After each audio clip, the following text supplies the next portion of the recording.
You're not my real daughter, Emma. My father's words sliced through the ambient noise of the upscale restaurant like a blade, sharp and final, and I felt my fork slip from my fingers, clattering against the porcelain plate with a sound that seemed impossibly loud in the sudden silence that had descended over our table. It was my 28th birthday dinner at Marcello's, the Italian place downtown with the white tablecloths and the prices that made me wince when I looked at the menu, though Richard never seemed to notice, and I had thought, foolishly, that maybe this year would be different. That maybe he would finally see me, really see me, acknowledge the promotion I had earned last month at the marketing firm, the campaign I had led that had brought in 3 new clients, anything at all that proved I was worth his attention. Instead, I sat there frozen while my stepmother Monica smiled that tight, satisfied smile of hers, the one that never quite reached her eyes, and my half-brother Tyler smirked into his wineglass, 25 years old and still living off Dad's money in the condo Richard had bought him outright in the expensive part of town, while my half-sister Ashley at least had the decency to look uncomfortable, shifting in her seat and staring down at her untouched tiramisu. "Dad, what are you talking about?" I managed to say, my voice sounding strange and distant to my own ears. And Richard set down his scotch with deliberate care, the ice cubes clinking against the crystal in a way that reminded me of every other disappointing family dinner, every graduation he had missed, every birthday he had forgotten. Every single time I had tried to make him proud, only to watch him lavish attention on Tyler's mediocre accomplishments or Ashley's unremarkable achievements as if they were Nobel Prize worthy.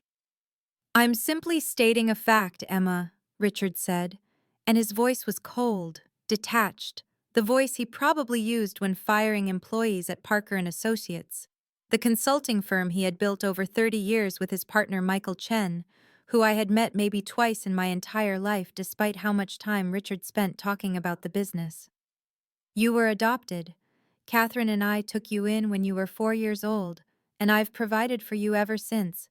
But you're not my biological child. And I think it's time we all stopped pretending otherwise."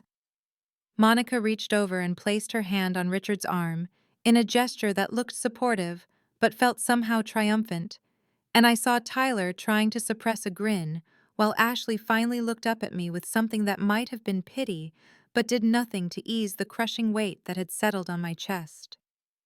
I pushed back from the table, my chair scraping against the hardwood floor, and grabbed my purse with shaking hands, aware that other diners were starting to glance our way, their curiosity piqued by the scene unfolding at table 12.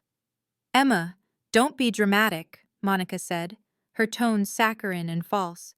But I was already walking away, weaving between tables toward the exit, my vision blurring with tears that I refused to let fall until I was outside in the cool October air, standing on the sidewalk in my dress that I had bought specifically for tonight.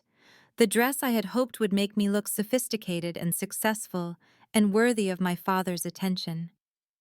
I fumbled for my phone and ordered a rideshare, and as I waited, watching my breath form clouds in the autumn night, I realized that I had spent my entire life trying to earn a place in Richard's heart that he had decided long ago I would never occupy. Before continuing the story, please subscribe. I need to reach 1,000 subscribers to be able to bring you stories like this every day. For you, it's just a click, but for me, it means a lot. I spent that night in my apartment, the small one-bedroom in a neighborhood that was trying to be trendy, but mostly just felt tired, the place I had rented with my own money when I was 23 and fresh out of Boston University. And as I lay in bed staring at the ceiling, unable to sleep, unable to stop replaying Richard's words over and over in my mind, I found myself thinking about my childhood, about the memories I had carried for so long without understanding what they truly meant. I had been adopted at 4 years old, that much I had always known, and I had fuzzy, fragmented memories of before, of a woman's voice singing to me, of hands that were gentle and careful, but mostly I remembered Catherine, the woman I called Mom, the woman who had chosen me and loved me with a fierceness that I only fully appreciated after she was gone. Catherine died when I was 10.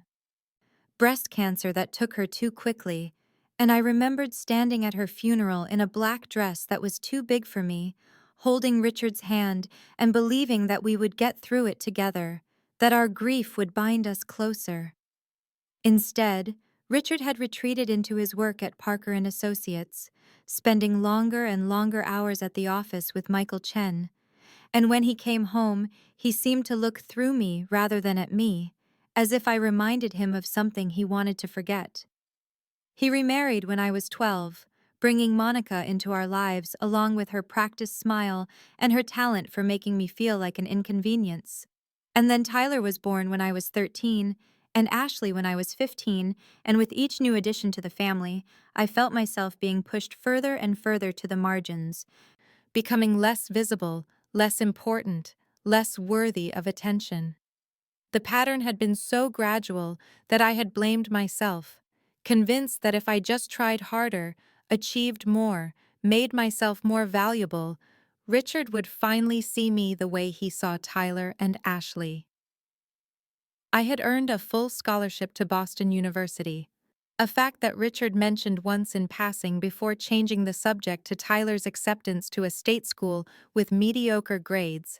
And when I graduated summa cum laude with a degree in marketing, Richard didn't attend the ceremony because Tyler had a baseball game that same weekend, a game where Tyler sat on the bench the entire time. I had won 3 marketing awards in my 5 years at Sullivan & Brand, the mid-sized firm where I worked, and Richard had never asked to see a single one of them. But when Tyler got an honorable mention in some amateur business competition, Richard threw a dinner party and gave a toast about his son's entrepreneurial spirit. The financial disparity was even more stark and harder to ignore. I paid my own rent, my own car payment, my own everything, budgeting carefully on my salary of $63,000 a year, while Tyler lived in a condo in the converted warehouse district that Richard had purchased outright for $450,000, and Ashley drove a luxury SUV that had cost $65,000, a graduation gift when she finished her undergraduate degree with a thoroughly average GPA. Tyler was 25 and Ashley was 23, and both of them received monthly allowances from Richard, actual allowances like they were children, while I had been financially independent since the day I graduated college, and I realized now, lying in my apartment with the streetlight casting shadows on my walls, that I had been telling myself a story about earning respect through independence, when the truth was simply that Richard had never intended to support me the way he supported his other children, the ones he considered real.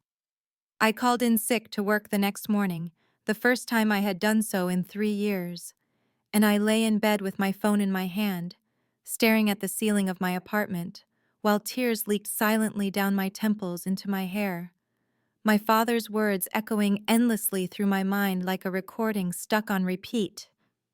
"You're not my real daughter." The text from Ashley came first, at 9:30 in the morning, and I watched the notification appear on my screen with a detachment that felt almost clinical. Dad didn't mean it that way. He was just stressed. "Please don't make this a bigger thing than it is."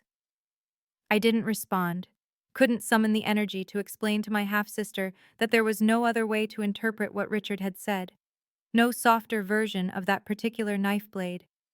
And then Tyler's text arrived 20 minutes later, shorter, and somehow more cutting in its dismissiveness. "You're being dramatic. It's just a fact. Get over it." I turned my phone face down on the nightstand and closed my eyes, but sleep wouldn't come. So eventually, I got up and made coffee that I didn't drink and stood in my small living room, looking at the bookshelf where I kept the handful of family photos I owned, pulling them down one by one and searching the faces captured in those frozen moments for some clue I had missed, some indication that I had never truly belonged. There was one from when I was 7, before Catherine got sick, and we were at the beach somewhere, and Catherine's arm was around my shoulders, and Richard was smiling, actually smiling, and I tried to remember if that man had ever really existed, or if I had imagined the warmth I thought I saw in his eyes.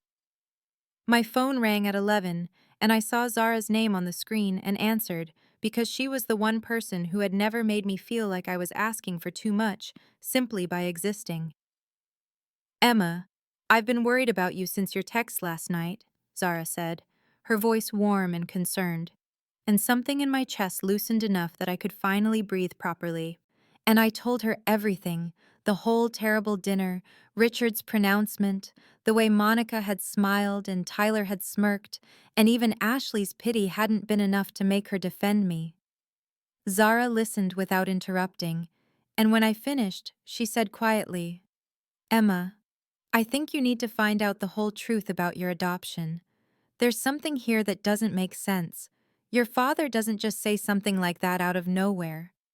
I was nodding even though she couldn't see me, because she was right.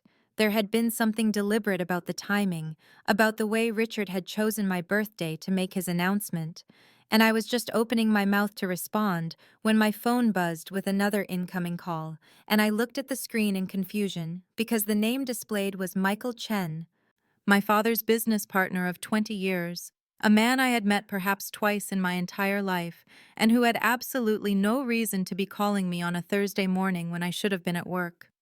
I told Zara I would call her back and switched over to Michael's call, my heart hammering in my chest as I answered with a tentative, "Hello?"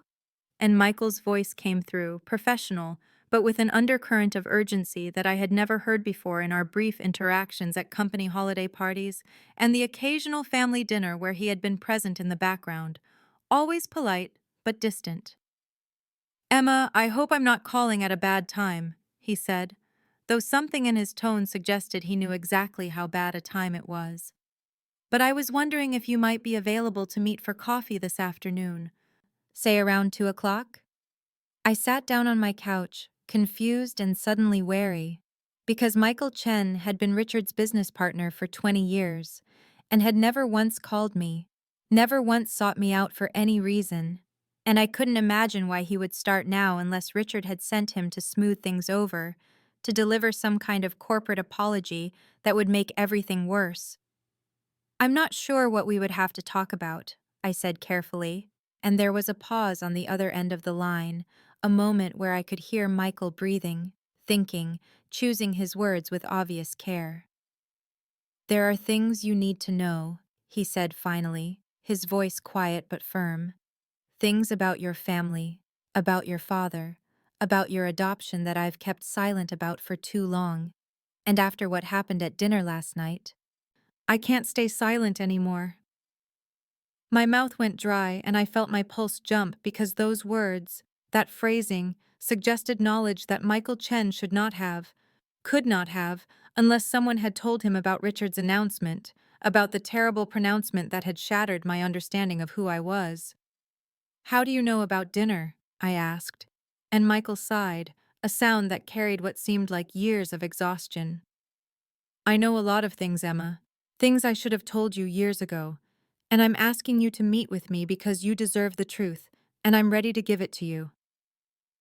We agreed to meet at a coffee shop in the neutral territory of downtown, a place neither of us had ties to, and when I walked in at exactly 2 o'clock, I found Michael already sitting at a corner table with 2 cups of coffee in front of him, his expression somber and his posture that of a man who had made a difficult decision and was committed to seeing it through. He stood when he saw me, gestured to the chair across from him, and I sat down, feeling like I was stepping into something that would change everything, though I couldn't yet see the shape of what that change would be. Michael looked uncomfortable, his hands wrapped around his coffee cup, and he studied my face for a long moment before speaking. I need to start by asking what happened at your birthday dinner, he said, because I need to know exactly what Richard said to you. I told him, the words coming out flat and exhausted because I had repeated them so many times in my head that they had lost their sharp edges, though not their power to wound, and I watched Michael's jaw tighten with what looked like anger. I was afraid of that, he said quietly, and then he leaned forward, his eyes meeting mine with an intensity that demanded attention. Emma, I've watched your father treat you poorly for years, watched him overlook your accomplishments and dismiss your worth, and I told myself it wasn't my place to interfere, that family dynamics were private matters that outsiders shouldn't meddle in, but enough is enough. He reached into the leather messenger bag beside his chair and pulled out what looked like a folder, though he didn't open it yet, just rested his hand on top of it like he was gathering courage. I have documents, information about your adoption, about your biological mother, about circumstances that Richard has never told you. And I think once you see everything, you'll understand why your birthday dinner happened the way it did, why the timing matters, why Richard said what he said. My heart was racing now, and I leaned forward, desperate suddenly for whatever truth Michael was offering, but he held up a hand to slow me down. "This is complicated and there's a lot to go through," he said, "and I think we should meet again tomorrow, somewhere private where I can show you everything properly, where we can take the time this deserves." I wanted to argue, wanted to demand that he tell me everything right now in this coffee shop with the espresso machine hissing in the background.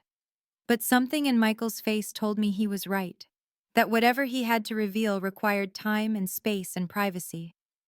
"Tomorrow," I agreed, my voice barely above a whisper.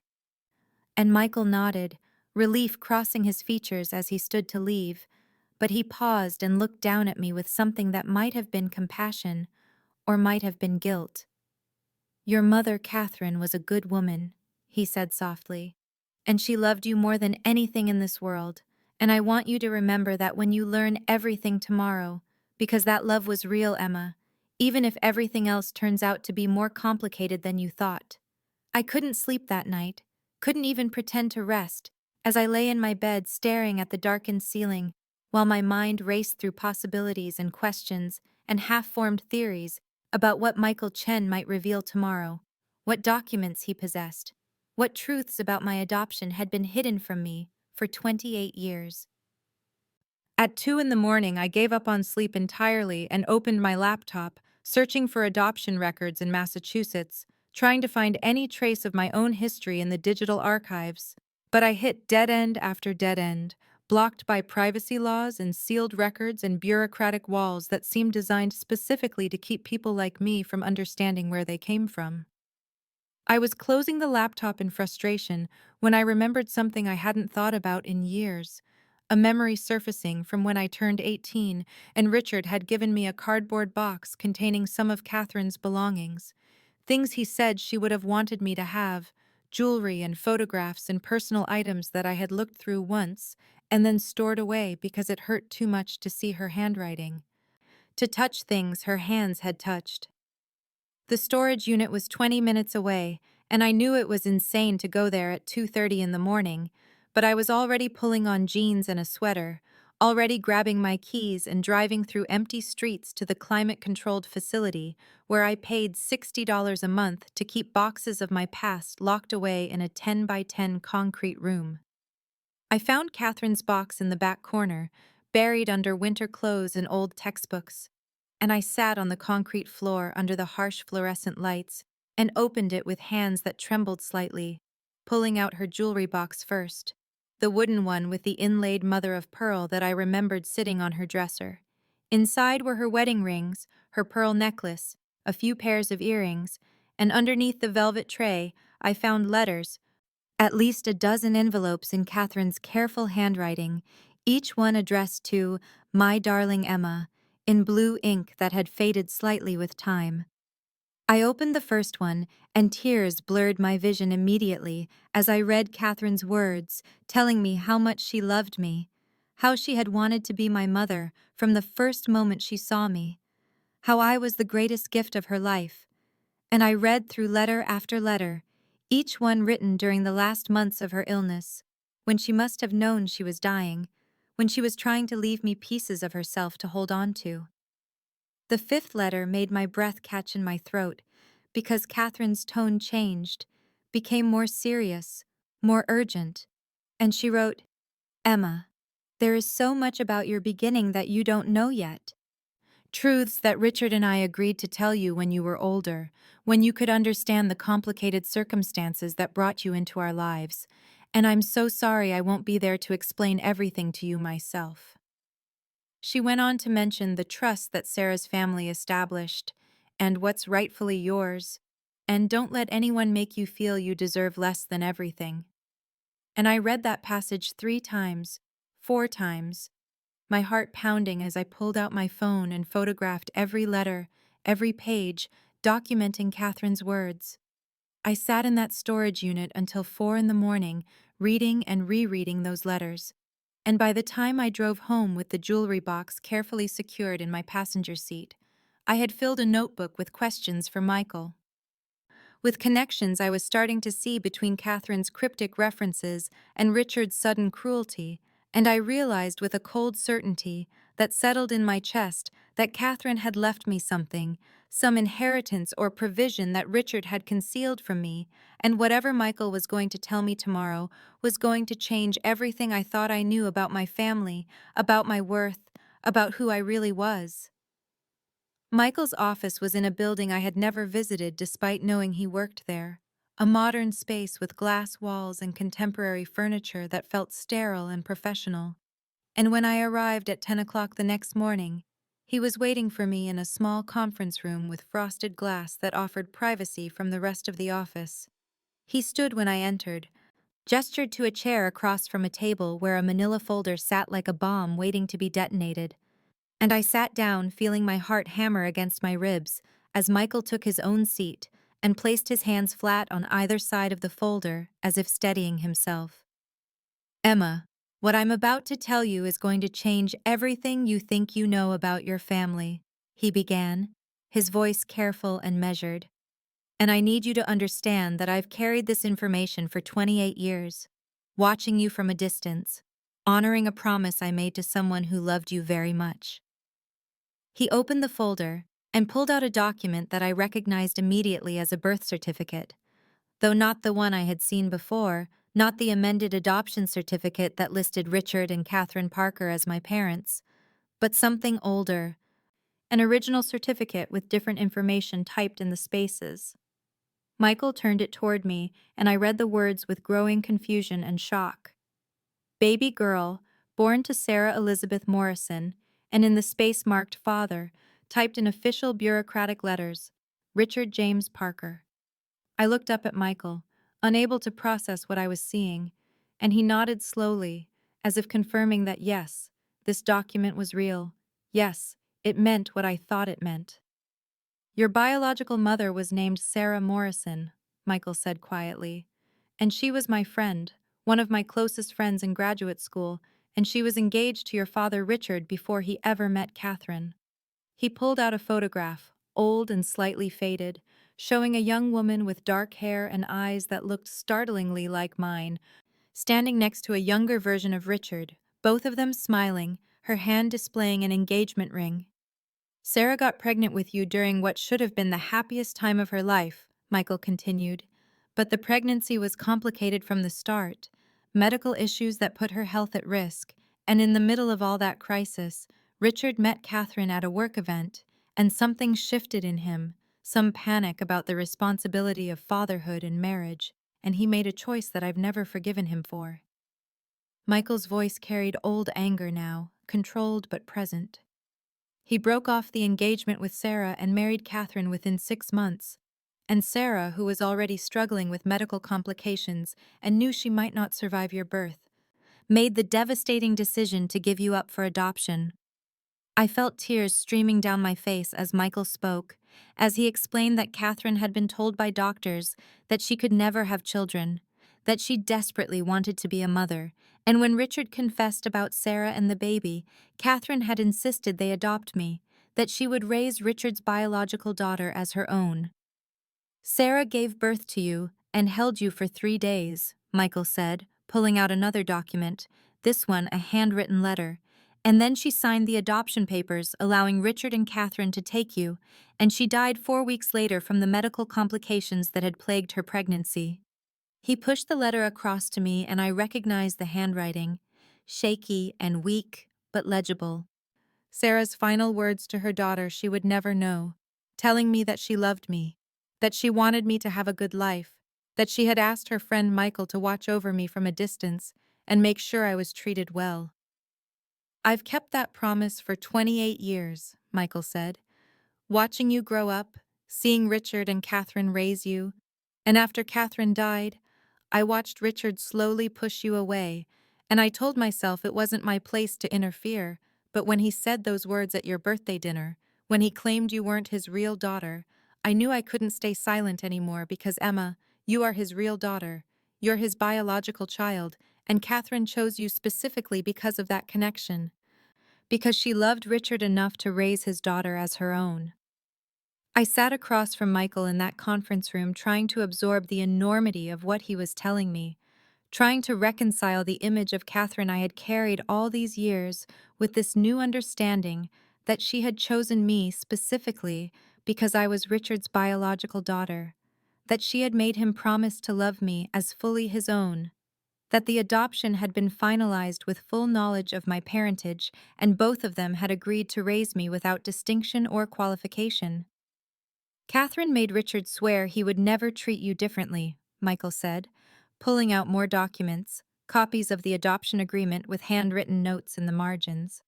And for 10 years, he kept that promise. He was a good father to you while Catherine was alive. But after she died, something shifted in him. Michael's expression darkened as he explained that he had watched Richard slowly distance himself from me after Catherine's death, watched him remarry Monica within 2 years and start a new family, and watched Monica systematically work to marginalize me in favor of her own children. Monica knew from the beginning that you were Richard's biological daughter, Michael said, and the way he said it made my blood run cold. Richard told her before they married because he thought she deserved to know, and she assured him it wouldn't matter, but Emma, she lied. He pulled out printed text messages, conversations he had copied from Richard's phone during business meetings when Richard left his device unlocked, and I read Monica's words with growing horror as she referred to me as the reminder of his failure with Sarah, and competition for Tyler's inheritance, and not really part of this family. There were messages to her sister where Monica wrote, "I need to make sure Richard understands that Tyler is his real son, his real legacy, not that adopted girl." And messages to friends where she called me Richard's mistake and discussed strategies to minimize Emma's influence. Michael showed me a timeline he had constructed over the years, documenting the shift in Richard's treatment of me that corresponded exactly with Monica's increasing influence, showing how, after each major milestone in my life that Richard ignored or diminished, there were text messages from Monica reinforcing that Tyler or Ashley deserved his attention more. Sarah died 4 weeks after you were born from complications related to preeclampsia and a heart condition that the pregnancy had exacerbated, Michael said quietly. And her last words to me were asking me to make sure you were loved, to make sure Richard kept his promise to Catherine, and I failed you, Emma. I watched him break that promise year after year, and I told myself it wasn't my place to interfere. Tears were streaming down my face as I processed everything, as I understood that Richard's words at my birthday dinner claiming I wasn't his real daughter were either a complete lie or a delusion he had been manipulated into believing. Because the truth was, I was his biological daughter. I was connected to him by blood and by law, and by the promises he had made to 2 women who had loved me, and he had chosen to deny that reality. Chosen to pretend I was less than I was, chosen to diminish me to make room for the family he preferred. "You are his real daughter," Michael said firmly, reaching across the table to grasp my hand. "You are real biologically. You are real legally through the adoption. You are real in every possible sense, and what he said to you at that dinner was a betrayal of everyone who fought to give you the life you deserved." Michael's hand rested on top of another document, thicker than the others, and when he slid it toward me, I saw it was a legal trust document, pages and pages of formal language that made my eyes blur until Michael began explaining what it meant, his voice taking on a tone of something like vindication as he told me that Sarah's family had been wealthy, that her parents had owned a successful textile business in Vermont and left their only daughter a substantial inheritance. And when Sarah knew she was dying, she had used that inheritance to establish a trust fund for me, the daughter she would never know. The trust was worth 1.8 million when Sarah established it 28 years ago, Michael said, and it's been professionally managed all this time, growing with careful investments, and as of your 28th birthday, Emma, it's worth $2.3 million. I stared at him, unable to process the number, unable to connect that amount of money with my life, with me, and Michael continued explaining that the trust had been structured to become accessible to me at age 28, that Sarah had chosen that age because she felt it was when I would be mature enough to handle the responsibility, and that the trust had been managed by a separate trustee who had no connection to Richard, no obligation to inform him of anything except the bare legal minimum. Richard received a notification 3 weeks ago, Michael said, and suddenly the timing of everything clicked into horrible place. As your biological father on record, he was legally entitled to know that you were about to access a substantial inheritance, and Emma, that's why the dinner happened when it did. The cruelty of it took my breath away, understanding that Richard had known I was about to receive $2.3 million and had chosen that moment, my 28th birthday, to tell me I wasn't his real daughter, to try to sever whatever emotional connection might remain between us. Monica panicked when she found out, Michael said, showing me a text message exchange where Monica wrote to her sister that Richard's adopted daughter is getting millions while Tyler gets nothing, and another message where she said, "We need to make sure she understands she's not really family before she starts making claims on Richard's estate." The trust included more than just money, Michael explained, pulling out property documents that showed Sarah's family estate in Vermont, a house on 40 acres with lake frontage, had been held in trust and would also become mine at 28. And Sarah had left instructions that her personal belongings stored at the property should be given to me, along with letters she had written during her pregnancy explaining everything she wanted me to know. Michael had the trustee's contact information ready, his business card with a note on the back in Michael's handwriting giving me a reference number for the trust, and he explained that I could contact the trustee immediately to begin the process of accessing everything Sarah had left me. "I'm sorry I waited this long," Michael said, his voice thick with emotion. "I told myself I was honoring Sarah's wishes by waiting until you were 28, until you could legally claim everything without Richard having any say. But the truth is, I was a coward, Emma. I watched you suffer for years and I did nothing, and I can never make that right." I looked at the trust documents, at the property deed, at the photograph of Sarah who looked so much like me, and I understood that my father's cruelty had been timed specifically to emotionally disinherit me before I discovered I needed nothing from him, that I had never needed anything from him because Sarah had made sure I would be taken care of, that I would have resources and security and a connection to her even though she never got to raise me. I left Michael's office with the trust documents in a leather portfolio he gave me, walking through downtown Boston in a daze as I tried to process the fact that I was suddenly worth over $2 million and owned property in Vermont, and had a biological mother who had loved me enough to ensure I would never be dependent on Richard for anything. I took the entire weekend to sit with everything, calling the trustee whose name was Jonathan Westfield and spending 40 minutes on the phone with him as he confirmed every detail Michael had told me, explaining that the trust had been structured specifically to keep Richard from having any control over the funds, and that Sarah had left explicit instructions about wanting me to have complete financial independence when I reached 28. Jonathan scheduled an appointment for the following week to complete the access paperwork and told me that Sarah's personal effects were stored at the Vermont property in a climate-controlled room, waiting for me whenever I was ready. I called Zara and asked her to come over, and when she arrived, I showed her everything. Watching her face cycle through shock and rage and finally fierce joy as she understood that I had the resources to never need Richard again. "You need to confront him," Zara said, pacing my small apartment with energy I didn't feel yet. "You need to make him face what he's done, publicly, so he can't hide behind Monica's manipulation or claim he didn't understand." I thought about the birthday dinner, about all the years of being invisible, about Tyler and Ashley's dismissive texts, and something hardened in my chest as I realized Zara was right. That private confrontation would let Richard minimize what had happened, would let him continue the narrative that I was oversensitive or dramatic, or not really family. The company's 30th anniversary gala is in 2 weeks, I said slowly, remembering the elegant invitation that had arrived addressed to the Parker family with my name added almost as an afterthought. Tyler is supposed to be announced as Richard's successor at the event. Zara's eyes lit up with understanding, and she grinned at me with something fierce and protective. Perfect, she said.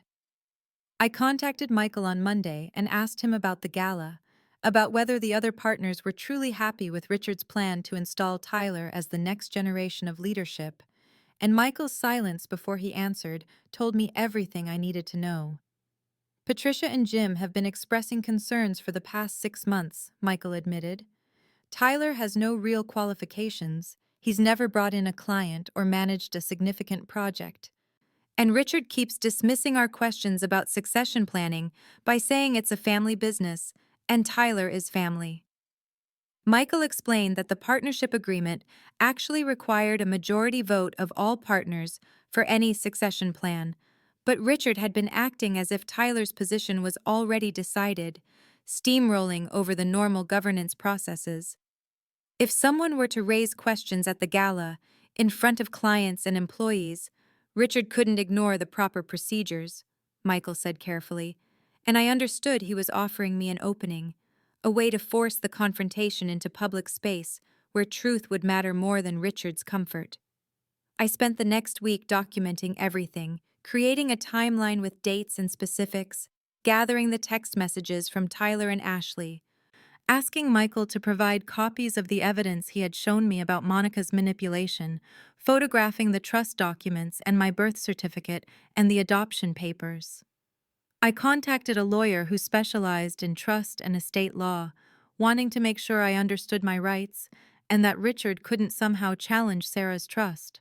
And the lawyer assured me that everything was ironclad, that Sarah had structured the trust specifically to be beyond Richard's reach or control. Your biological father has no claim to these assets, the lawyer said, and legally he cannot contest your access to them since you've reached the age specified in the trust document.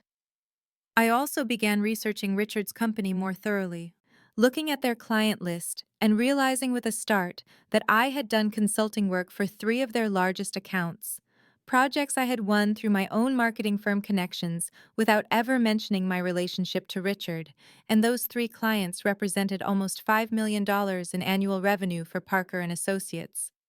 I gathered my campaign results, my client testimonials, the metrics that proved I had grown those accounts substantially, and I understood that I had professional credibility Richard didn't even know about, that I could prove my worth in the language of business that his partners would understand.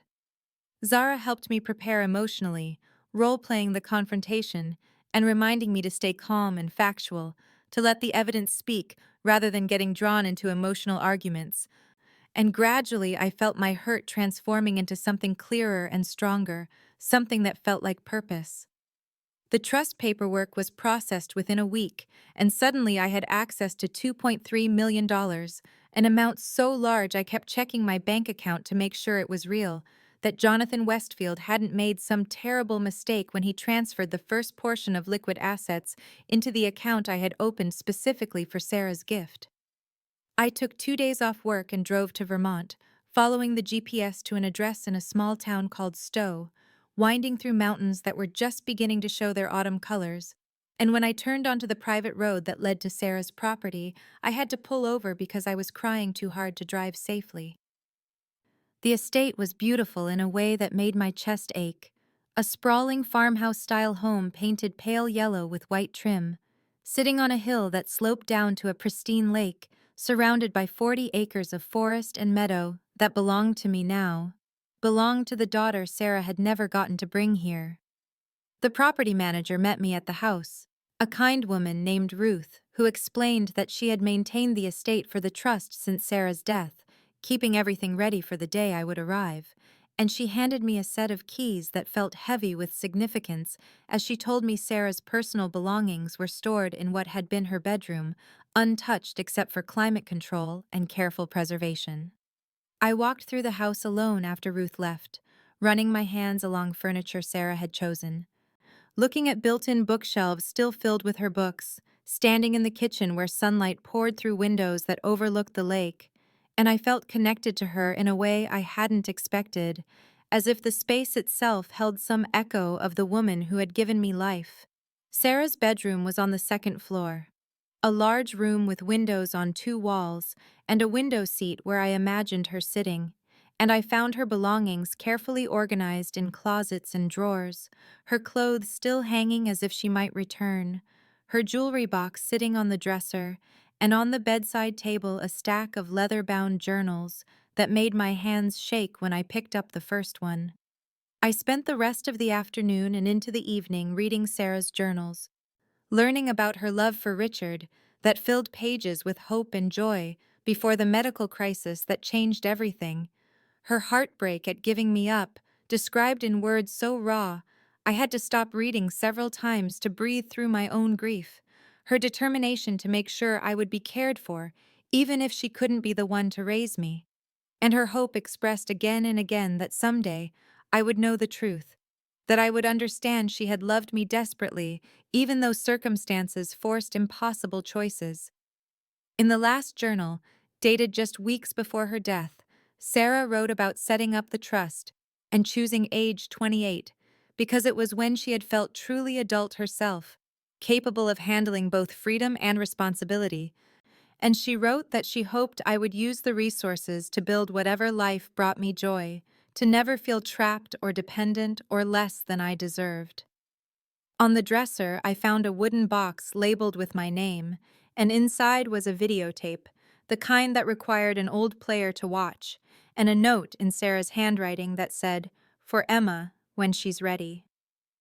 I searched the house until I found an old television with a VCR in what must have been a guest room, and with shaking hands I inserted the tape and pressed play, and suddenly Sarah was there in front of me, alive and moving and speaking, her voice filling the room as she sat in this same bedroom and looked directly into the camera with eyes that were exactly like mine.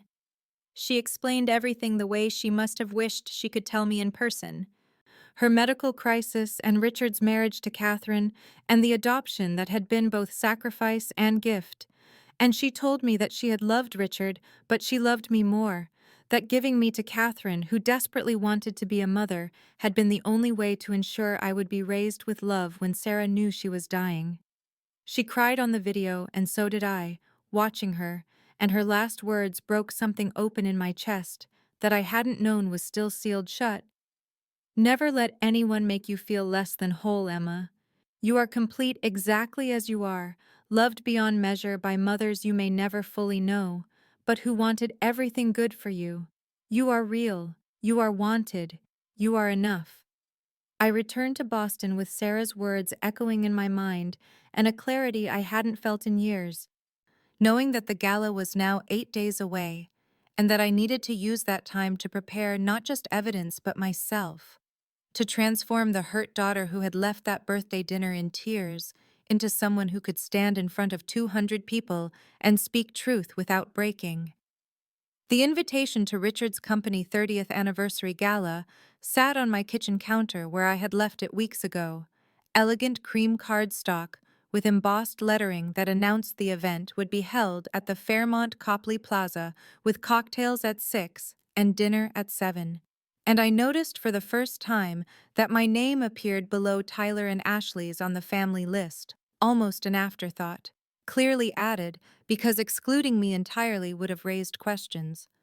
I called the number for RSVPs and told Richard's assistant Sandra that I would be attending, hearing the surprise in her voice because I had declined every company event for the past 3 years, unable to watch Richard celebrate Tyler and Ashley while pretending I didn't exist. And Sandra said she was pleased I would be there and asked if I would be bringing a guest, which I declined because I needed to do this alone. I spent Tuesday shopping on Newbury Street, determined to look like the successful woman I was becoming rather than the invisible daughter Richard had tried to make me. And I found a dress in deep emerald silk that fit perfectly and cost more than I would have spent in my old life, but felt right when I paid with the account that held Sarah's money. Each dollar a reminder that I had worth beyond Richard's recognition. The salon appointment on Friday would include both hair and professional makeup, another expense I justified as armor for the battle ahead. And I scheduled a manicure as well because I wanted every detail to communicate confidence and control when I walked into that ballroom. Michael and I met for coffee on Wednesday to coordinate timing, and he explained that he had spoken privately with Patricia Moss and Jim Thornton, the other two senior partners, about concerns regarding Tyler's qualifications and Richard's increasingly erratic business decisions, planting seeds without revealing everything I planned to share. Patricia and Jim had agreed that the partnership vote on succession had been bypassed inappropriately and that they would support raising the issue at the gala if a natural opening occurred, which Michael assured them it would. And both partners had expressed private concerns about Richard's judgment over the past 2 years that went beyond just the Tyler situation. I showed Michael the presentation I had built with my professional achievements, the client results that proved I had contributed millions in revenue to Parker and Associates accounts without Richard ever knowing I was involved. And Michael's eyes widened as he scrolled through the slides, because even he hadn't realized the extent of my invisible impact on his company's success. We rehearsed the likely flow of the evening, predicting that Richard would make his announcement about Tyler after dinner during the formal program, when everyone would be seated and attentive, and Michael would interrupt to call for the proper partnership vote, creating the opening for me to step forward. Patricia and Jim would support the call for proper procedure, lending credibility to the challenge, and then Michael would specifically mention me as someone whose qualifications should be considered, forcing Richard to either acknowledge me or reveal his bias in front of clients and employees whose respect he needed. Back at my apartment, Zara helped me practice my speech, timing me to make sure I could cover everything in under 10 minutes, because losing the audience's attention would undermine the impact, and she played devil's advocate by asking hostile questions so I could prepare responses that stayed calm and factual even under attack. I wrote and rewrote my opening, trying to find the balance between professional credibility and emotional truth, wanting to honor both Sarah and Catherine while exposing Richard's cruelty without seeming vindictive or petty. By Saturday, 3 days before the gala, I had my remarks memorized well enough that I could deliver them while maintaining eye contact rather than reading, and the presentation slides were loaded on a USB drive with a backup copy in my email in case of technical problems. I tried on the dress one final time with the shoes I would wear and practiced walking in heels high enough to put me at eye level with Richard, wanting to literally stand tall when I faced him. And when I looked in the mirror, I barely recognized the woman staring back, because she looked powerful in a way Emma Parker had never been allowed to look in her father's presence. The Fairmont Copley Plaza rose before me as my Uber pulled up to the entrance at 6:15 on Tuesday evening, the Grand Hotel's facade lit dramatically against the autumn darkness, and I stepped out onto the sidewalk feeling my heart hammer against my ribs.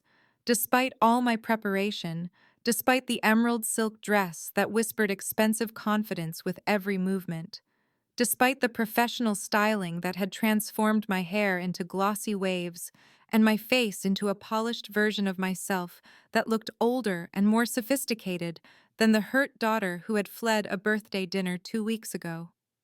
I handed my coat to the attendant just inside the entrance and followed the signs directing guests to the Commonwealth Ballroom, hearing the murmur of conversation and clink of glasses growing louder as I approached the open double doors.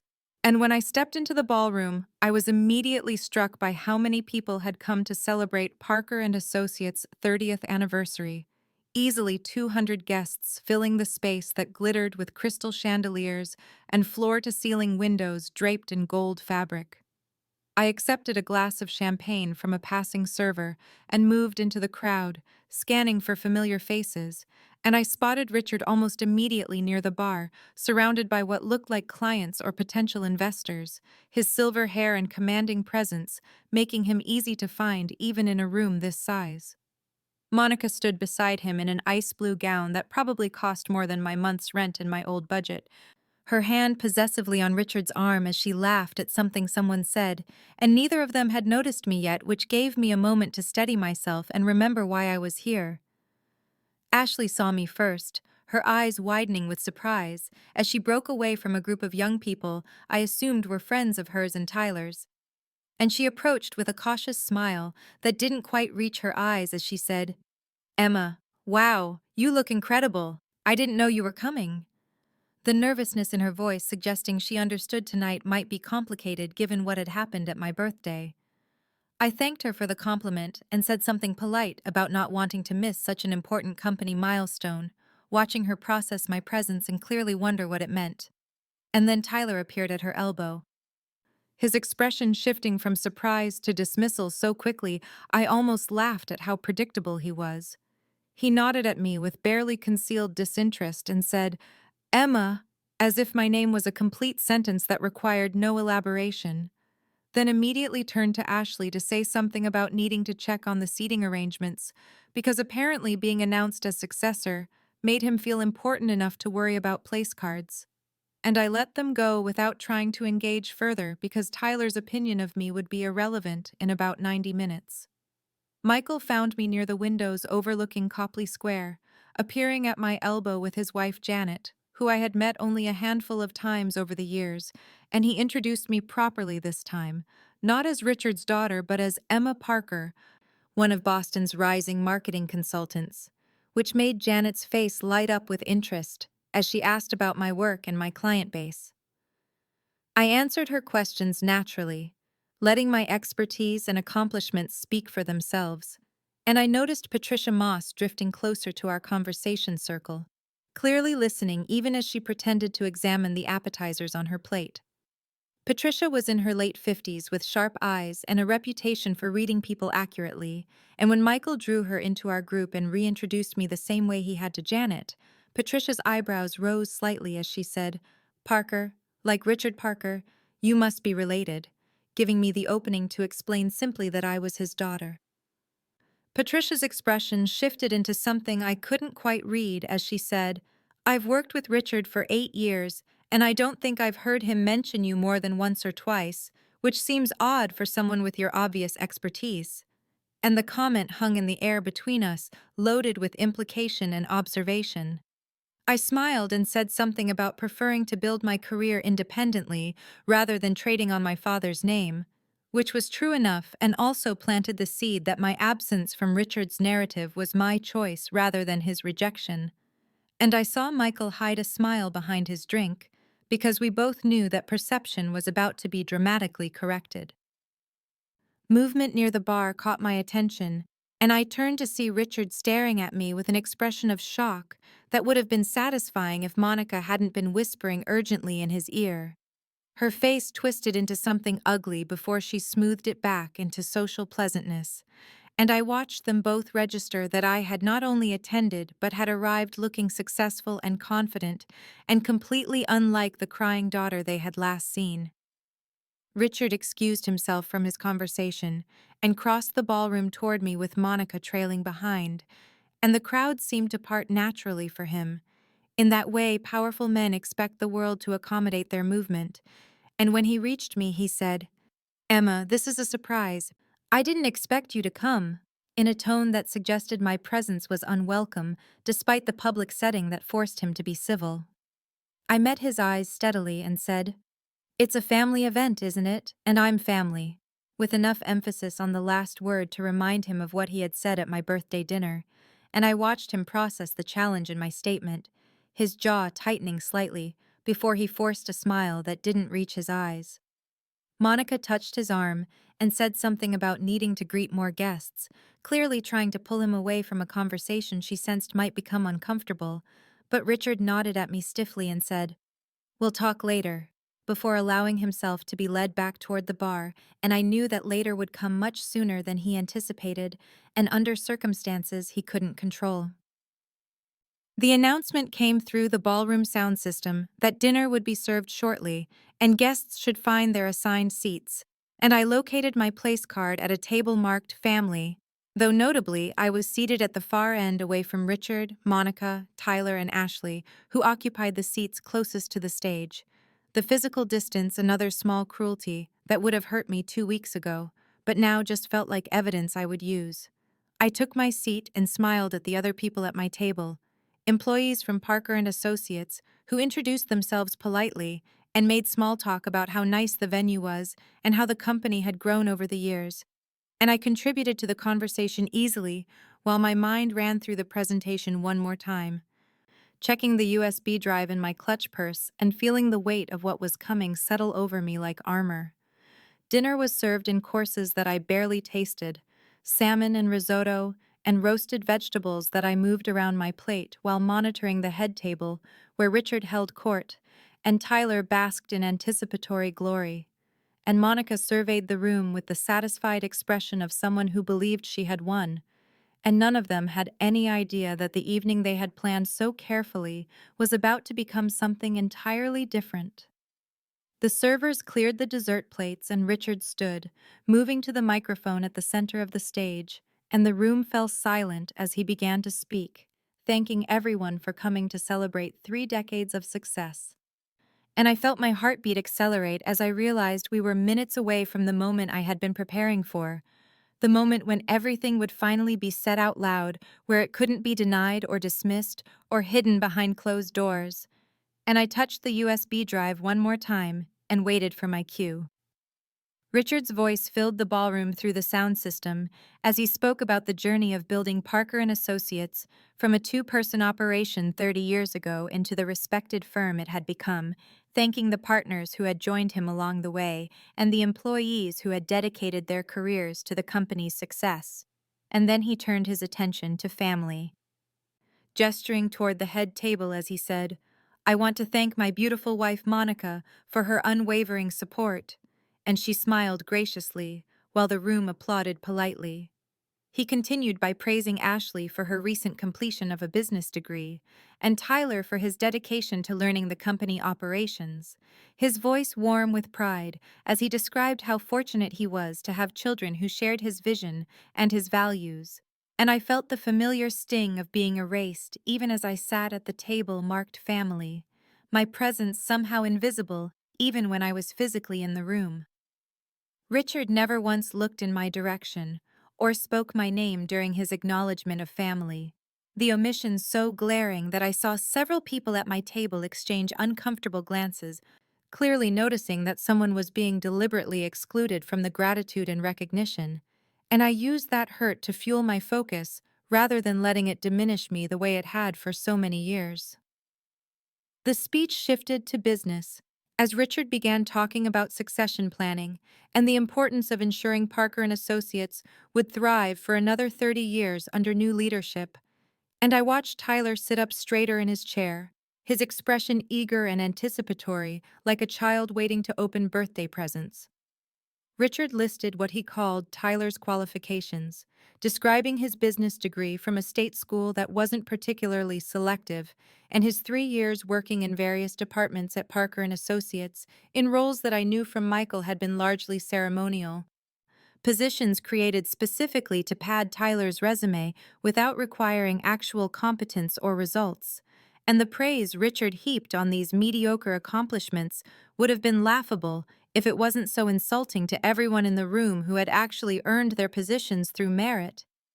Richard announced that Tyler represented the future of the firm, possessing the Parker family values and business acumen that would carry the company forward, and he asked Tyler to stand and accept the applause of everyone gathered, his voice swelling with paternal pride that I had never once heard directed at me in 28 years. Tyler rose from his seat with a grin that managed to be both smug and boyish, clearly savoring this moment of public validation, and the applause that followed was polite but not enthusiastic, the kind of response people give when they're expected to celebrate something they don't necessarily believe in. Richard continued speaking, his hand outstretched toward Tyler in a gesture that looked rehearsed, saying, "My son will lead this company to new heights, bringing fresh perspective while honoring the foundation we've built. And I couldn't be more proud to pass this legacy to him. And the words my son echoed in my mind alongside the memory of him saying, "You're not my real daughter," just 2 weeks earlier at my birthday dinner. The familiar hurt threatened to overwhelm me, but I pushed it down and focused instead on what was about to happen, on the truth that was finally going to be spoken in a room where it couldn't be ignored or dismissed. And then Michael stood from his seat at a table near the front, his movement commanding attention even before he spoke. The room's energy shifted immediately as people registered that someone was interrupting Richard's carefully orchestrated announcement, and Michael's voice cut through the murmuring when he said, "Richard, before we finalize this decision, I have some concerns that need to be addressed." His tone respectful, but firm in a way that made it clear he wasn't asking permission. Richard's face darkened with anger as he stared at Michael, clearly furious that his business partner would challenge him during what was supposed to be Tyler's triumphant moment. And he said, "This isn't the time, Michael. We can discuss any concerns in our regular partnership meeting." His words clipped and dismissive in the way powerful men speak when they expect immediate compliance. Michael didn't sit down or back away from the challenge, instead addressing the room directly as he said, "Actually, this is exactly the time, because according to our partnership agreement, succession requires a majority vote of all partners, and that vote hasn't happened." And I watched Richard's expression shift from anger to something closer to panic as he realized he had assumed approval rather than securing it formally. Patricia Moss stood from her seat near the front of the ballroom, her silver jewelry catching the light as she moved, and her voice carried clearly when she said, "Michael is absolutely right. We have a fiduciary responsibility to vote on succession formally, and I'd like to second his proposal to consider all qualified candidates before making this decision." Her words landing like stones in water and creating ripples of reaction throughout the room. Jim Rodriguez rose next from a table to the left, his expression serious as he added, "I agree with both Michael and Patricia. This is too important a decision to rush through as a formality at a celebration. We need proper process." And I watched Richard's face cycle through emotions too quickly to name, anger and shock, and something that might have been fear, as he realized his carefully constructed evening was unraveling in front of 200 witnesses. Monica leaned close to Richard and whispered something urgent in his ear, her hand gripping his arm with enough force that I could see her knuckles whiten even from my table. And Richard's jaw clenched as he struggled to regain control of a situation that was slipping away from him with every passing second. Tyler looked confused and embarrassed, his earlier triumph fading into uncertainty as he remained standing awkwardly while the partners essentially vetoed his appointment in real time. And I almost felt sorry for him before remembering that he had never once questioned why he deserved opportunities that others had to earn. Michael addressed the room with the calm authority of someone who had spent 20 years building credibility and relationships, saying, "For instance, Richard has a daughter with extensive marketing expertise who has contributed significantly to this company's success, though many of you may not know her because she's been kept separate from company functions." And the murmuring in the room grew louder as people processed this information and began looking around trying to identify who he meant. I felt every eye in the ballroom turn toward me as Michael gestured in my direction and continued. "Emma Parker has grown several of this company's key accounts through her independent consulting work, generating millions in revenue, and I think she deserves the opportunity to speak about her qualifications before we make any succession decisions." His words giving me the opening we had planned, while also making it clear to everyone present that something significant had been hidden from them. I stood slowly, my legs steadier than I expected, despite the adrenaline flooding my system. And I picked up my clutch purse with the USB drive inside and began walking toward the stage, aware of every whispered conversation and curious stare following my movement through the ballroom. Richard stepped forward to the microphone, his face flushed with anger as he said, Emma is not qualified for this discussion. This is ridiculous, Michael, and I won't have my daughter humiliated by being compared to Tyler, who has been training for this role. His words revealing more than he intended about how little he knew of my actual work and capabilities. Michael didn't back down, instead saying firmly, "Let's let Emma speak for herself, Richard, unless you're afraid of what she might say." And the challenge hung in the air between them. Years of partnership suddenly showing cracks that I suspected had been forming long before tonight. I reached the stage steps and climbed them carefully in my heels, my heart pounding so hard I could feel it in my throat. And when I reached the microphone and looked out at 200 faces watching me with varying degrees of curiosity, sympathy, and confusion, I took one deep breath and prepared to tell the truth that Richard had spent 28 years trying to hide. I took the microphone from the stand with steady hands and turned to face the ballroom full of people who had never seen me as anything more than Richard's forgettable adopted daughter, and I began by thanking Michael for the opportunity to speak and for his integrity in ensuring proper process was followed, my voice clear and professional despite the emotions swirling beneath the surface. I introduced myself properly to the room, saying, "For those who don't know me, I'm Emma Parker, Richard's daughter, and I hold a degree in marketing from Boston University, where I graduated summa cum laude on a full academic scholarship."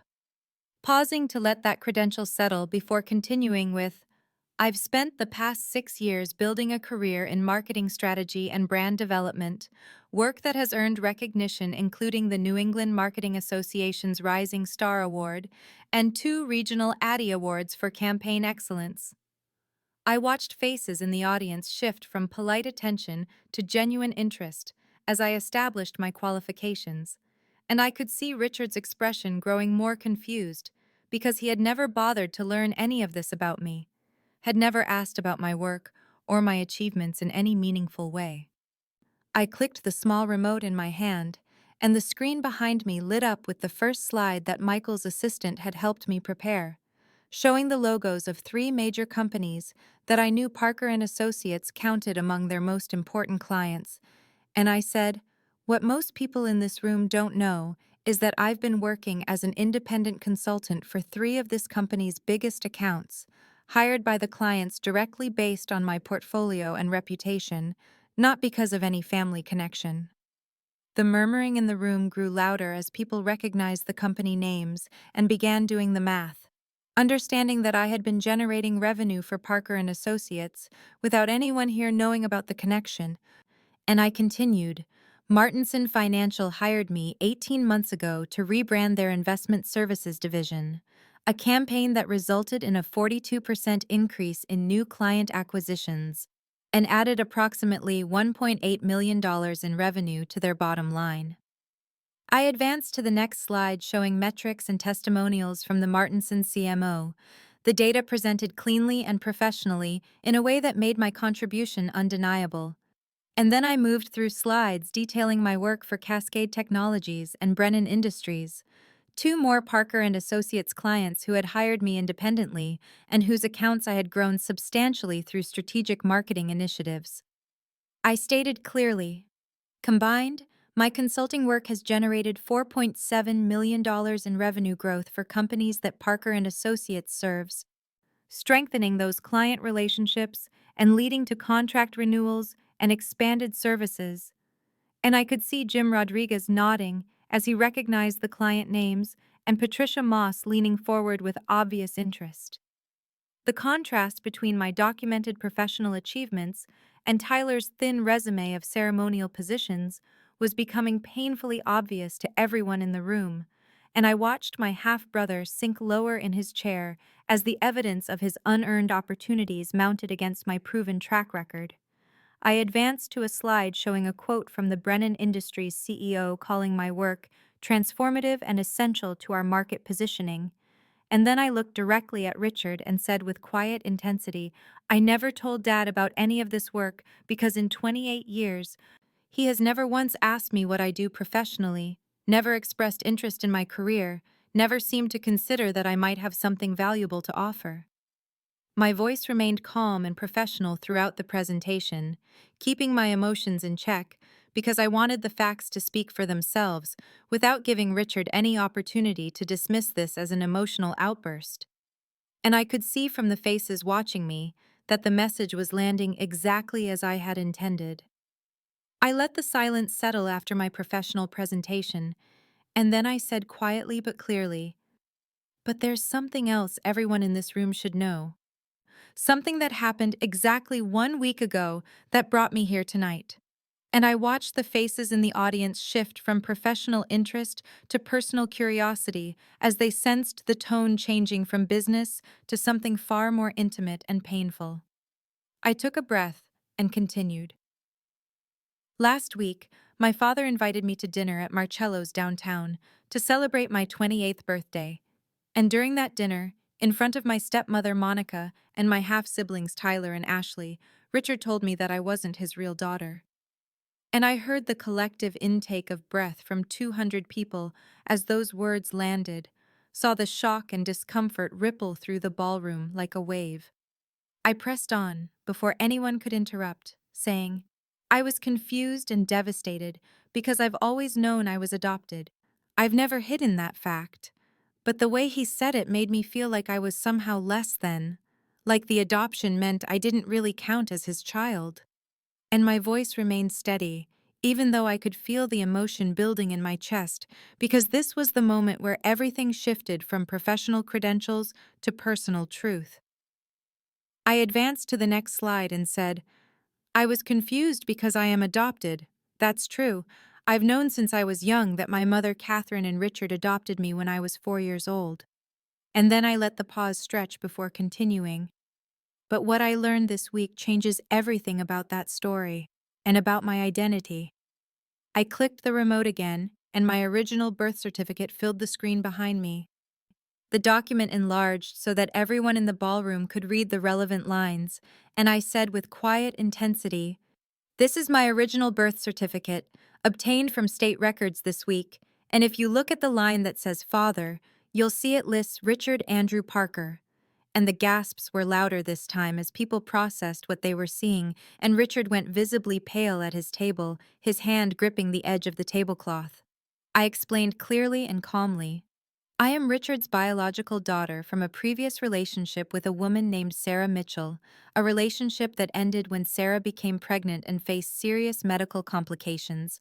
Richard married my mother Catherine shortly after, and Catherine, who was unable to have biological children, chose to adopt me specifically because she knew I was Richard's biological child, and she loved me enough to make me fully hers." My voice broke slightly as I said, "My mother Catherine, the woman who raised me and loved me unconditionally until she died when I was 10 years old, she chose me specifically, she knew exactly who I was, and she loved me completely." And I had to pause to collect myself before continuing. I looked directly at Richard and said, "My biological mother Sarah died shortly after I was born, medical complications from my birth, and she died hoping that someday I would know the truth about where I came from and who I really was." And I could see tears on several faces in the audience, could feel the emotional weight of the revelation settling over the room. I stated clearly and firmly, "I am Richard's real daughter, biologically and legally, fully and completely. There is no qualifier needed and no asterisk next to my name." And I watched Monica grab Richard's arm and lean close, trying to get him to stop this somehow. But Richard sat frozen in his chair, staring at me like he was seeing me for the first time. I advanced to the next slide and said, "Now I want to show you all something that reveals the pattern of treatment I've experienced since my mother Catherine died 18 years ago." And the screen filled with a timeline I had carefully constructed showing specific incidents arranged chronologically to demonstrate the systematic dismissal I had endured for nearly 2 decades. I walked through each example methodically, saying, "When I graduated from Boston University, summa cum laude on a full academic scholarship in 2018, Richard sent me a $100 Visa gift card and didn't attend the ceremony because Tyler had a recreational softball game the same weekend, and I showed the photo of Tyler's team with Richard cheering in the background next to my graduation program, with my name listed among the honors graduates. I continued. When Tyler graduated from State College 2 years later with a 2.8 GPA and no honors, Richard threw him a party at the country club that cost $12,000 and gave him a check for $25,000 as a graduation gift. And I displayed the photos from Tyler's celebration that Monica had posted all over social media, the images showing champagne fountains and a catered dinner for 60 people. I showed the financial records next, explaining, Richard purchased a two-bedroom condo in the downtown district for Tyler 3 years ago, cost $450,000, and Tyler lives there rent-free with no mortgage, while I pay $1,800 a month for a studio apartment across town. And I watched Tyler sink lower in his chair as the numbers appeared on the screen for everyone to see. I added, Richard bought Ashley a brand new BMW for her 23rd birthday last year. Sticker price $65,000. While for my 25th birthday, I received a text message that said happy birthday with no gift at all. And I showed both the photo of Ashley posing with her new car and the screenshot of Richard's brief text message to me, time-stamped 3 days after my actual birthday. I pulled up the text messages from Tyler and Ashley that I had received the morning after the disastrous dinner, and I read them aloud to the room. Tyler's message, "You're being dramatic," and Ashley's, "Dad didn't mean it that way." And I said quietly, these were the only responses I received from my siblings after Richard told me I wasn't his real daughter. No support, no empathy, just dismissal of my pain. I showed a list of missed events, my voice steady as I recited. Richard missed my college graduation, my graduate school acceptance celebration, my first major award ceremony, and 4 consecutive birthdays. But in that same time period, he attended every single one of Tyler's recreational sports games, Ashley's dance recitals, and made sure to be present for all of their milestone moments, no matter how minor. Michael stood from his seat and added his voice to mine, saying, I've watched this favoritism for years, and I've seen how it's affected Richard's business judgment. He's made decisions based on family preference rather than merit. And this succession plan for Tyler is just the latest example of putting nepotism ahead of what's best for Parker and Associates. And his words carried weight because everyone in the room knew Michael's reputation for integrity and sound judgment. Patricia Moss stood as well and said with obvious anger, I had no idea the family dynamics were this toxic, Richard. This kind of treatment reflects deeply on your character and judgment, and frankly, it makes me question every decision you've made that I haven't personally reviewed. And I could see several heads nodding in agreement throughout the ballroom. Jim Rodriguez added, This reflects on Richard's judgment across the board. If he can't see the value in his own daughter who has demonstrably contributed millions in revenue to our clients, how can we trust his assessment of talent and merit in any other area? And the murmuring in the audience grew louder as employees and clients processed the implications of what they were witnessing. Richard finally found his voice and stood up from his seat saying, This is a private family matter, and it has no place being discussed at a business event. But his words sounded weak and desperate after everything that had been revealed, and I turned to face him directly from the stage and replied with quiet intensity. You made it public when you disowned me at dinner in a crowded restaurant, Richard. You made it public when you systematically excluded me from family events while making sure everyone saw how much you celebrated Tyler and Ashley. And you made it public when you planned to hand Tyler control of this company in front of 200 people, without considering that I might have something to offer. The room fell silent after my words, and I could see Richard's face cycling through emotions as he stood there with Monica pulling at his arm, trying to get him to sit down. And I knew that the evidence I had presented was undeniable, and that everyone in that ballroom now understood exactly what kind of man Richard Parker really was. I turned from addressing the audience and looked directly at Richard where he stood frozen at his table. And I said in a voice that carried clearly across the silent ballroom, I need you to answer one question, Richard, and I need you to answer it honestly in front of all these people who respect you and trust your judgment. And I paused to let the weight of the moment settle before asking, Why did you adopt me if you plan to treat me this way? Why did you make promises to my mother Catherine about loving me as your own if you were just going to discard me the moment she died and couldn't hold you accountable anymore? Richard stammered, and his mouth opened and closed, but no coherent words came out, and I could see him struggling to find an answer that would make sense or justify 18 years of systematic dismissal and cruelty. Monica suddenly stood up from her seat and grabbed Richard's arm, saying loudly, "Richard, we don't have to stay here and listen to this. We should leave right now." But I spoke before they could move and said with perfect clarity, "Monica knew I was Richard's biological daughter all along. She's known since before she married him, and she's spent the last 18 years systematically poisoning Richard against me to secure the inheritance for Tyler and Ashley." The gasps from the audience were audible and sharp, and I advanced to my final slide, which showed evidence that Michael had painstakingly gathered over the past several years. Text messages and email excerpts that painted a damning picture of Monica's calculated manipulation.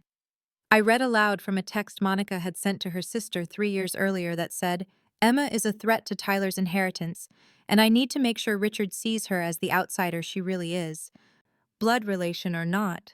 And I watched Monica's face go red as her own words were displayed for 200 people to see and judge. I showed another message where Monica told a friend, "I keep reminding Richard that Emma isn't really his, that the adoption was Catherine's idea, and he's starting to believe it finally." And I explained, "Monica has been deliberately rewriting history and manipulating Richard's memories to make him forget that he's my biological father and that he chose to adopt me willingly." I displayed comments Monica had made to various people over the years about keeping Richard focused on his real family and making sure the company stays with Richard's actual children. And I watched as Ashley's face registered shock and Tyler shifted uncomfortably in his seat as they realized the extent of their mother's manipulation.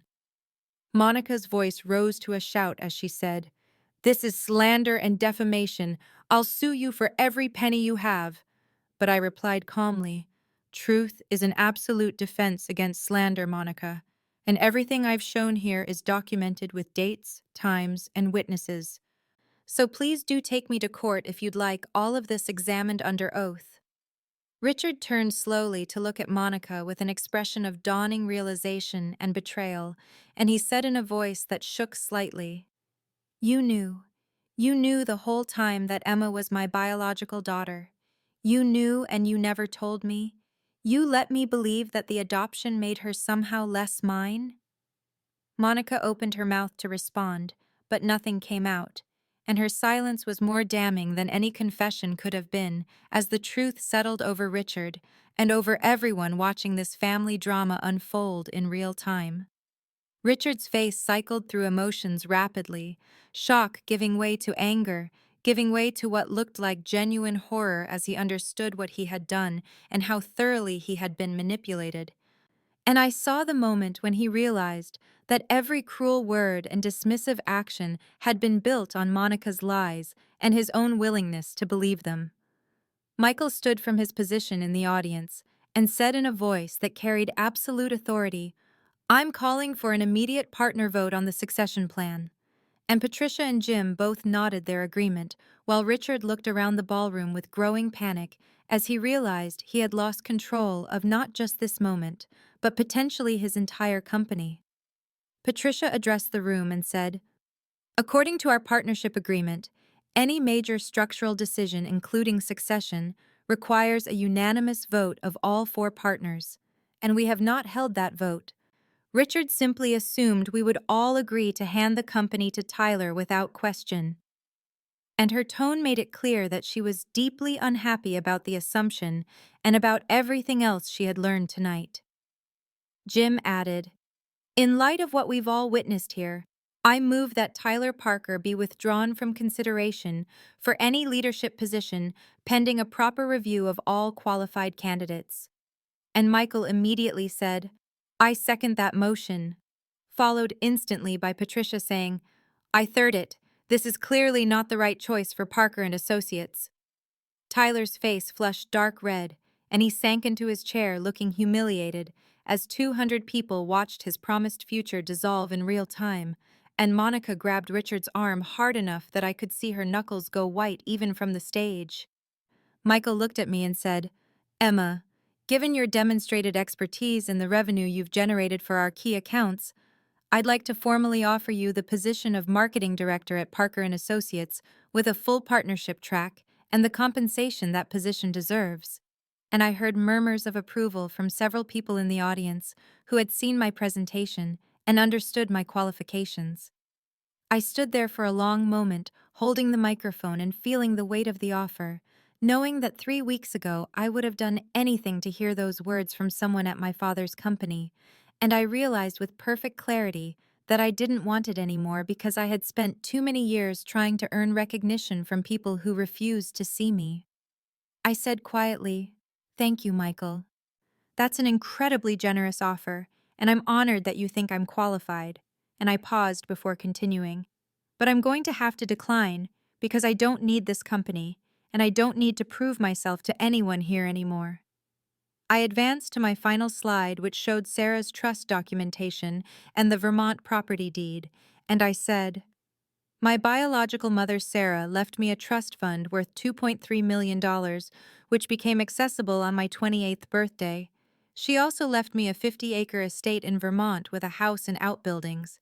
And I am financially independent and have been since the day Richard told me I wasn't his real daughter."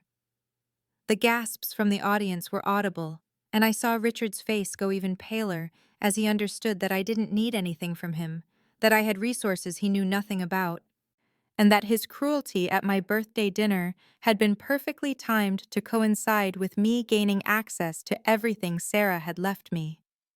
I said clearly, "I didn't come here tonight looking for a job or seeking position in this company. I came here for one reason only, and that was to make sure everyone understood the truth about who I am and how I've been treated."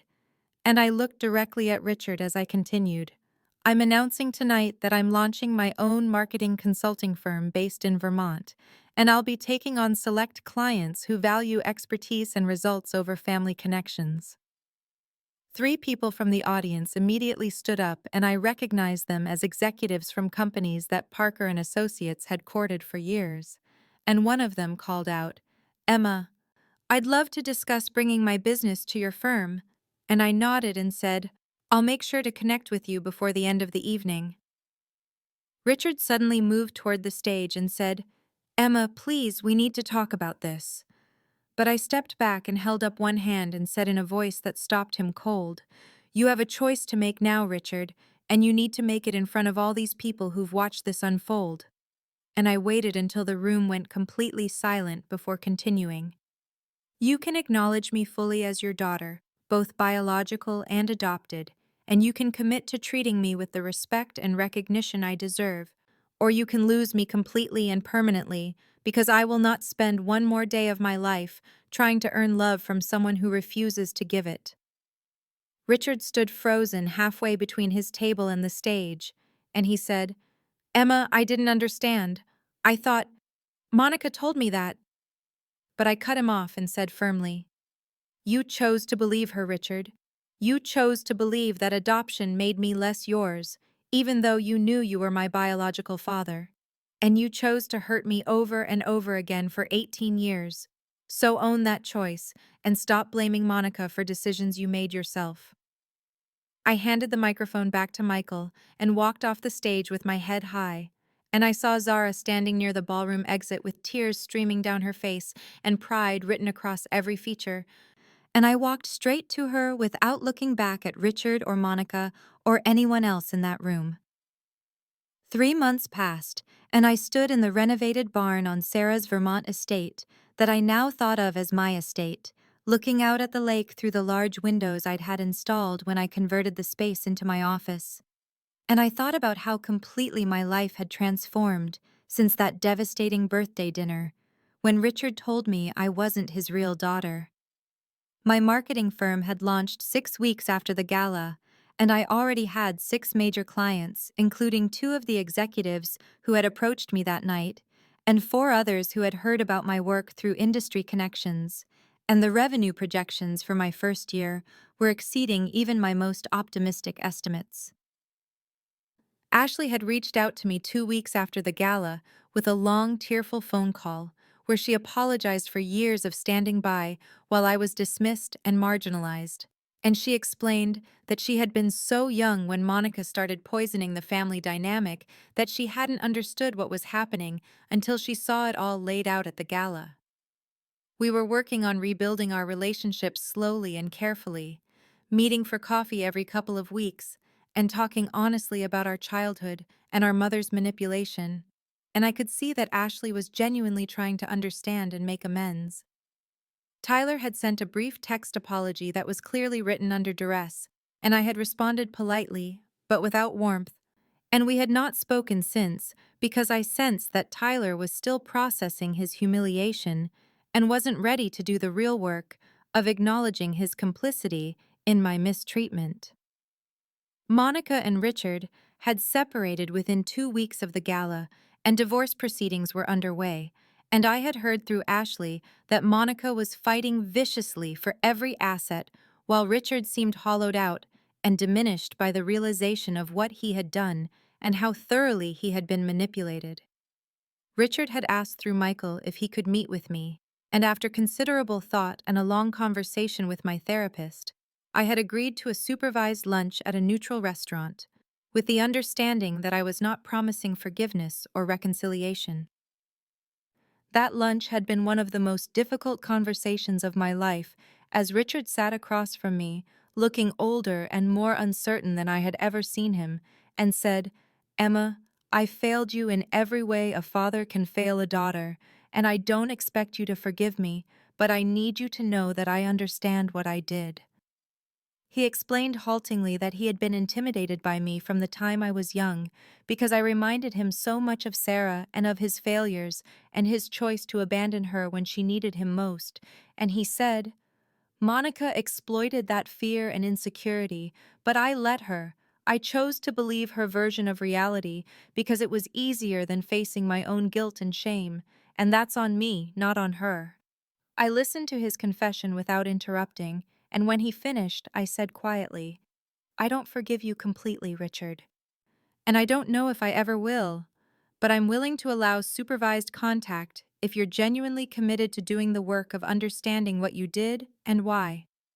Richard agreed immediately to therapy and to following whatever boundaries I set. And over the past month, we had met 3 times always, in public places, and always with clear time limits. And I could see that he was trying, even though the progress was painfully slow.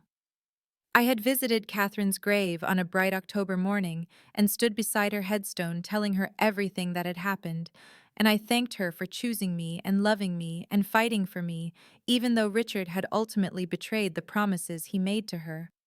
I visited Sarah's grave for the first time on what would have been her 55th birthday, and I brought white roses and sat on the grass beside her marker, and I told her about the trust fund and the estate and the firm and the life I was building with the foundation she had given me. I thanked Sarah for the gifts and the truth, and for never letting anyone make me feel less than whole, even though I had only just heard her voice and learned her story. And I promised her that I would honor her memory by living fully and loving myself completely. Zara had visited the estate last weekend, and we had celebrated my first major contract signing with champagne on the dock at sunset. And she had looked at me with tears in her eyes and said, "You did it, Emma. You built something amazing out of all that pain." I reflected often on the journey from that birthday dinner to this moment, from feeling worthless and dismissed to knowing my value independent of anyone else's recognition, and I understood now that the validation I had sought from Richard for so many years was something I could only give myself. Catherine had loved me completely, and without reservation, until the day she died. Sarah had loved me enough to ensure my future, even though she never got to see me grow up, and I loved myself now with a fierce certainty that no one could shake or diminish. On this particular evening, I stood on the estate dock, watching the sun set over the lake in brilliant shades of orange and pink, and I thought about both my mother's, and about Richard, and about the woman I had become through all of it. I realized with perfect clarity that I had never needed Richard's validation to be real or whole or enough, and I understood that his cruelty said everything about him and nothing about my worth. The sunset painted the water with light, and I felt Sarah's presence and Catherine's love and my own hard-won peace settling into my bones, and I whispered into the evening air the truth I had finally learned. I was always real, always whole, always enough.